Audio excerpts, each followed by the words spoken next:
2024 நடைபெறப் போகிற இந்த நாடாளுமன்ற தேர்தல் இதுவரையும் நாம் 75 ஆண்டுகளில் நடைபெற்ற தேர்தலை போல அல்ல. மாறாக இந்த தேர்தல் ஏதோ இந்திய நாட்டை ஆளப் போகிற அரசியல் கட்சிகளுக்கு இடையிலே நடைபெறுகிற தேர்தல் அல்ல.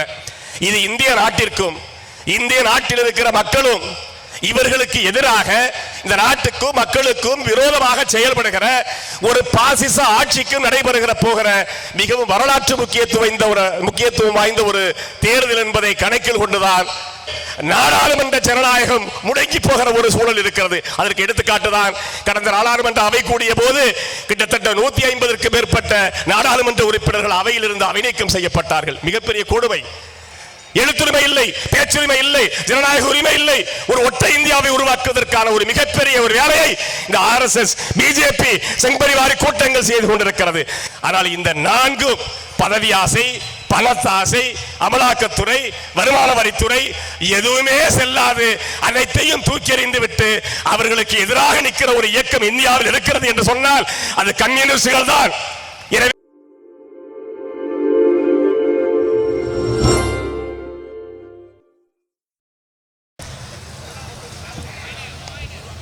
பாசிச பிஜேபியை தோற்கடிப்போம், இந்தியாவை ஆதரிப்போம் என்ற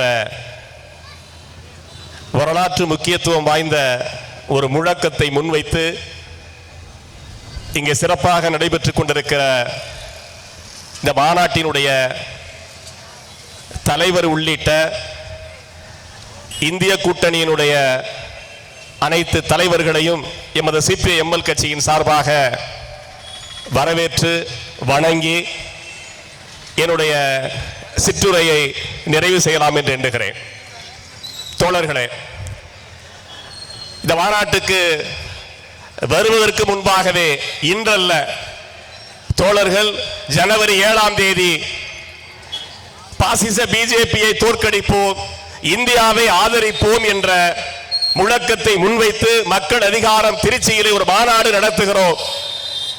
நீங்களும் CPI-ML கட்சியும் அதில் பங்கு பெற வேண்டும் என்று தோழர்கள் அழைத்த நாளில் இருந்து இந்த பிஜேபி இந்திய மக்களுக்கும் இந்த நாட்டிற்கும் செய்து வருகிற துரோகங்கள் தான் மனதில் அன்றாட வந்து போய் கொண்டிருக்கிறது.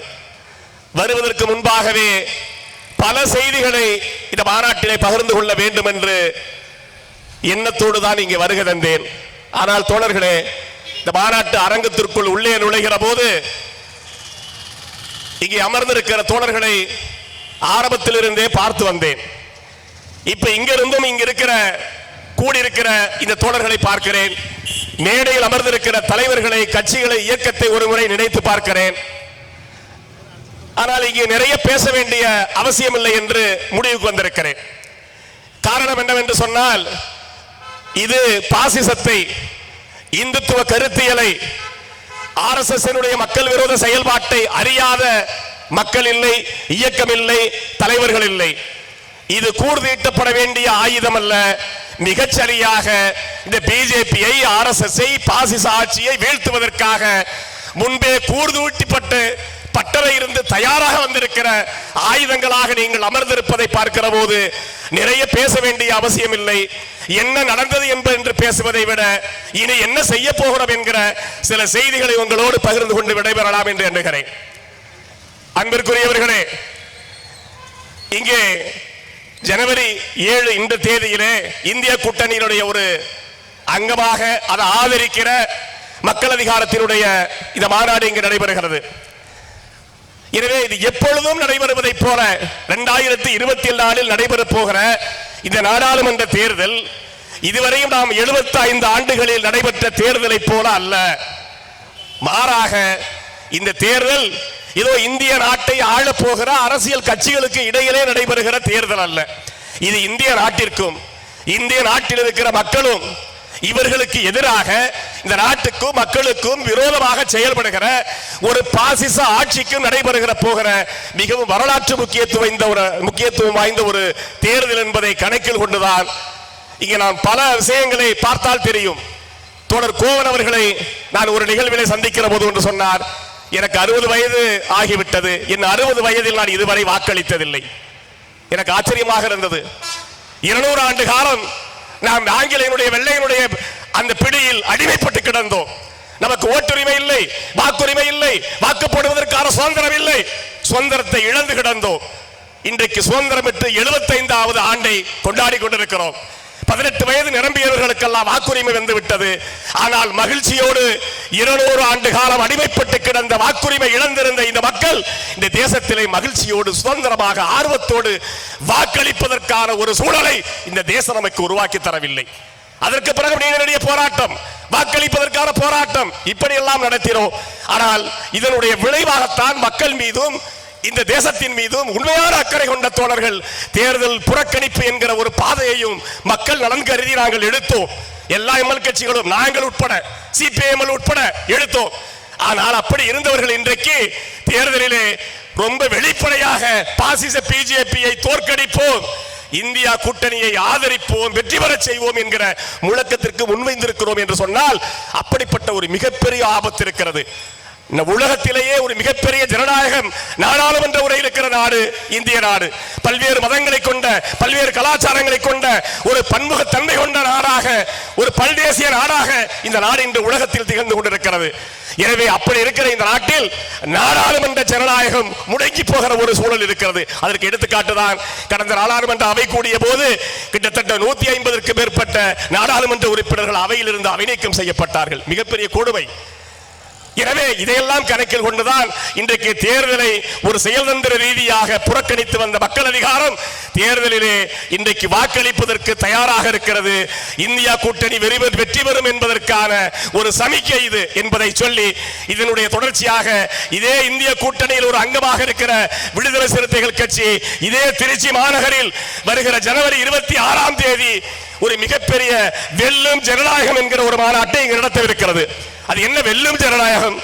இதை நாம் சராசரியாக ஒரு நாடாளுமன்ற தேர்தலாக நாம் இதை பார்க்கவில்லை என்பதற்குத்தான் அந்த மாநாடும் ஒரு விஷயத்தை சொல்லுகிறது. இங்கு நடைபெறுகிற போராட்டம் ஜனநாயகம். ஒரு நாடு உண்மையிலே ஒரு நாடு சுதந்திர நாடாக இருக்க வேண்டும் என்று சொன்னால், அங்கு இருக்கிற மக்கள் சுபிட்சமாக வாழ வேண்டும் என்று சொன்னால், அந்த நாட்டில் ஜனநாயகம் என்பது ரொம்ப அடிப்படையானது, முதன்மையானது, அவசியமானது.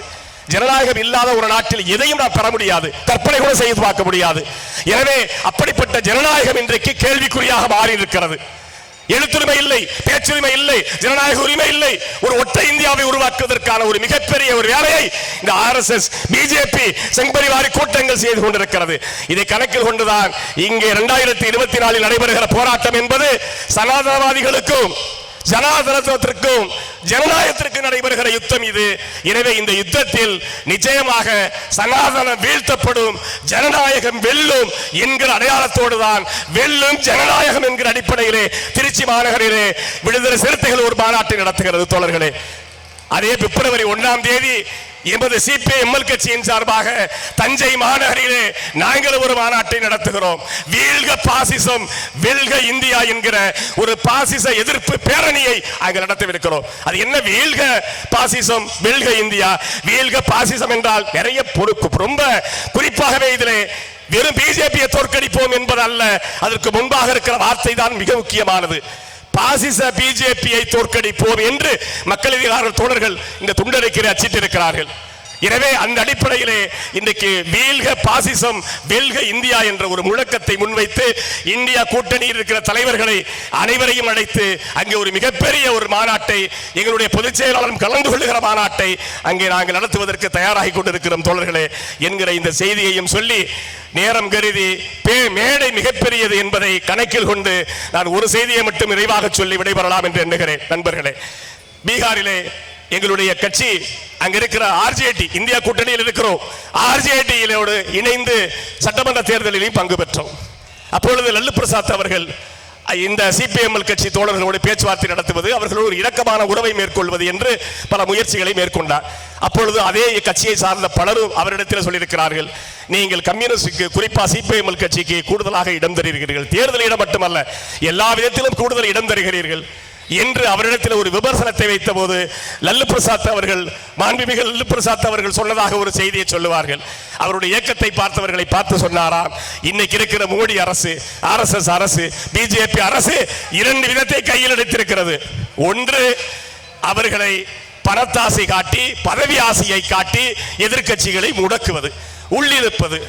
அதற்கு அவர்கள் தயாராகவில்லை, பணியவில்லை என்று சொன்னால் நமக்கு இருக்கிறதே இருக்கு அமலாக்கத்துறை, வருமான வரித்துறை, இது ரெண்டையும் அனுப்பி அவர்களை அடிபணிய வைக்கலாம் என்ற அந்த வித்தையையும் கையாளுகிறது. ஆனால் இந்த 4 பதவி ஆசை, பணத்தாசை, அமலாக்கத்துறை, வருமான வரித்துறை எதுவுமே செல்லாது அனைத்தையும் தூக்கி எறிந்து விட்டு அவர்களுக்கு எதிராக நிற்கிற ஒரு இயக்கம் இந்தியாவில் இருக்கிறது என்று சொன்னால் அது கம்யூனிஸ்டுகள் தான். எனவே அவர்களை போன்றவர்களுக்கு இடம் தராமல் வேற என்ன செய்வது என்று சொன்னதாக சொல்லுவார்கள். அதே போல இந்தியாவிலே இந்தியா கூட்டணி இன்றைக்கு அமைந்திருக்கிறது. பலரும் சொல்லுகிறார்கள் இந்தியா கூட்டணிக்குள்ள பிரச்சனை இருக்கிறது, முரண்பாடுகள் இருக்கிறது, பேச்சுவார்த்தை சரியாக இல்லை. நான் சொல்லுகிறேன் இந்தியா கூட்டணி என்று ஒன்று கூட்டணி உருவானதே ஒரு மகத்தான வெற்றி தான், இந்திய தேசத்திற்கான வெற்றி. ஒவ்வொருவரும் தனித்தனி கட்சி தான், தனித்தனி கொள்கைகள் இருக்கிறது, கட்சிகள் இருக்கிறது, எல்லாம் ஒன்றல்ல. ஆனால் அனைத்து விதமான கட்சிகளும் யாரெல்லாம் ஒன்று சேர மாட்டார்கள் என்று நினைத்தார்களோ, யாரெல்லாம் இந்த கூட்டணிக்குள் வரமாட்டார்கள் என்று கனவு கண்டார்களோ அத்தனையும் தகர்த்தெறிந்து இன்றைக்கு ஒரே அணியில் தமிழ்நாடு முழுவதும் மட்டுமல்ல இந்தியா முழுவதும் இருக்கிற எதிர்க்கட்சிகள் எல்லாம் ஓர் அணியில் உருவாகி இந்தியா என்ற கூட்டணியை உருவாக்கி அந்த கூட்டணிக்கு இருக்கிறோம். இதுவரையும் தேர்தலை புறக்கணித்த மக்கள் அதிகாரம் போன்ற பல அமைப்புகளும், ஜனநாயக அமைப்புகளும், முற்போக்கு அமைப்புகளும் அதற்கு வலு சேர்க்கிற விதமாக இந்தியா கூட்டணிக்கு ஆதரவு தெரிவித்திருக்கிறது என்பது இது ஒரு சிறப்பு. எனவே தோழர்களே, இந்த இந்தியா கூட்டணி தமிழ்நாட்டில் இன்னொரு சிறப்பு என்னவென்று சொன்னால் எல்லா மாநிலங்களிலும் இந்த சமயத்தில் இந்த தேர்தலில் ஒரு கூட்டணி உருவாகி இருக்கிறது. அது ரொம்ப சாதகமானதுதான். ஆனால் தமிழ்நாட்டை பொறுத்தவரை இது ஏதோ இந்த 2024க்காக கூடிய கூட்டம் அல்ல, சேர்ந்த இயக்கம் அல்ல. கொள்கை ரீதியாக நீண்ட காலமாக பார்ப்பனிய எதிர்ப்பு, இந்துத்துவ எதிர்ப்பு, பாசிச எதிர்ப்பு, இந்து ராஷ்டிரம் உருவாவதற்கான எதிர்ப்பு அனைத்தையும் எதிர்த்த இயக்கங்கள், எதிர்த்து கொண்டிருக்கிற இயக்கங்கள், இதற்கு பிறகும் எதிர்க்கும் இயக்கங்களும் கட்சிகளும் தான் இங்கே ஒன்றிணைந்திருக்கிறோம். இது கொள்கை ரீதியான ஒரு கூட்டணி. இந்த கூட்டணி நிச்சயமாக இந்தியாவுக்கே ரோல் மாடலாக, முன்மாதிரியாக இந்த கூட்டணி இருக்கிறது. இதை பார்த்து அஞ்சிய நரேந்திர மோடி அவர்கள் தான், RSS பிஜேபி அவர்கள் தான் இந்த நாட்டை நம்ப தயாராக இல்லை, இந்த மக்களை நம்புவதற்கு தயாராக இல்லை. யாரை நம்புகிறார்? ராமனை நம்புகிறார். ராமனை துளைக்கி அடைக்கிறார். தோழர்களுடைய கலைக்குழுகளை அடுத்த பாடல்கள் இருக்கும் என்று எண்ணுகிறேன். எனவே ராமனுக்கு பல பேர் உண்டு. நாம் சொல்லுவோம் ஜானகி ராமன், கோசலை ராமன், கல்யாணராமன், இதெல்லாம் பேர் பெற்றிருக்கிறோம். அந்த ராமனை பிஜேபியும் RSS இன்றைக்கு அரசியல் ராமனாக்கி வீதிக்கு இழுத்து வருகிறது. தமிழ்நாட்டுக்கும் அதை தூது விடுகிறது. நான் 1000 ரயில் விடுகிறேன், நான் 1000 ரயில் விடுகிறேன், 100 நாட்களுக்கு அனைவரையும் அழைத்து செல்கிறேன் என்று மதத்தையும் தனி மனித சுதந்திரமான கடவுள் நம்பிக்கையும் இன்றைக்கு தேர்தல் ஆதாயத்திற்காக பயன்படுத்த பார்க்கிறது. இது பிஜேபி அரசுக்கு, பாசிச அரசுக்கு இந்து ராஷ்டிரம் அமைக்க வேண்டும் என்ற அந்த கட்சிக்கு வந்திருக்கிற மிகப்பெரிய அச்சம், பயம். 2024 தோழர்களே, நிச்சயமாக இந்தியா கூட்டணி வெற்றி பெறும். இந்த சனாதன பாசிச இந்துத்துவ சக்தி தோற்கடிக்கப்படும். இந்தியாவை காப்பாற்றுவோம், இந்தியாவை பாதுகாப்போம், இந்தியாவினுடைய இறையாண்மையை பாதுகாப்போம், மதச்சார்பின்மையை பாதுகாப்போம், மாநிலத்தினுடைய உரிமைகளை பாதுகாப்போம். இந்தியாவில் இருக்கிற அத்தனை விதமான முற்போக்கு விளிமியங்களையும் நாம் முன்னோர்கள் பெற்று தந்த அத்தனையும் பாதுகாப்போம்.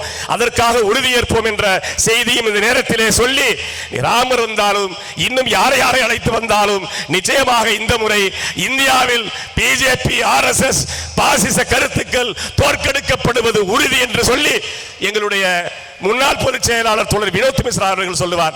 அன்பிற்குரிய தோழர்களே, பாசிசம் இந்தியாவிற்குள் நுழைய பார்க்கிறது. பாசிசத்தின் காலடி சத்தம் என் காதுகளில் கேட்கிறது. நாம் தயாராவோம். பாசிசத்தை, பாசிச கருத்தியலை வங்க கடலில் வீசி எறிவோம் வாருங்கள் என்று அறைகோல் விடுத்தார். அந்த அடிப்படையிலே சொல்லுகிறேன். அவர் இன்னொன்றையும் சொன்னால், அரங்கத்தில் உட்கார்ந்து பேசிய காலமெல்லாம் அரங்கேறி விட்டது. பாசிச சக்திகள் வீதிக்கு வந்து விட்டது. களத்தில் இறங்கி கணக்கு தீர்க்க வேண்டிய காலம் வந்தாச்சு. புறப்படுங்கள் தோழர்களே என்று வினோத் மீரா சொன்ன அந்த வார்த்தையை ஒட்டி இங்கே கூடியிருக்கிற மக்கள் அதிகாரம் தோழர்களுக்கும் வந்திருக்கிற இந்தியா கூட்டணி தலைவர்களுக்கும் களம் தயாராகி இருக்கிறது. களத்தில் இறங்குவோம். காவி பாசிச சக்திகளுக்கு, இந்துத்துவ சக்திகளுக்கு, இந்து ராஷ்டிரம் அமைப்பு என்று கனவு காணுகிற சக்திகளுக்கு, இந்த மோடி வகைராக்களுக்கு மிகப்பெரிய அடி கொடுப்போம், வீட்டுக்கு அனுப்புவோம், விரட்டி அடிப்போம். இந்துத்துவ கருத்துக்களை, இந்து ராஷ்டிர கருத்துக்களை, பாசிச கருத்துக்களை இந்தியாவுடைய மண்ணில் இருந்தும் வேரடி மண்ணோடும் நாம் நிச்சயமாக தூக்கெறிவோம். இந்தியாவை பாதுகாப்போம் என்று அறைகோல் விடுத்து வாய்ப்பளித்த மக்கள் அதிகாரம் தோழர்களுக்கு என்னுடைய வாழ்த்துக்களை, பாராட்டுக்களை தெரிவித்து விடைபெறுகிறேன். இன்குலாப் ஜிந்தாபாத்.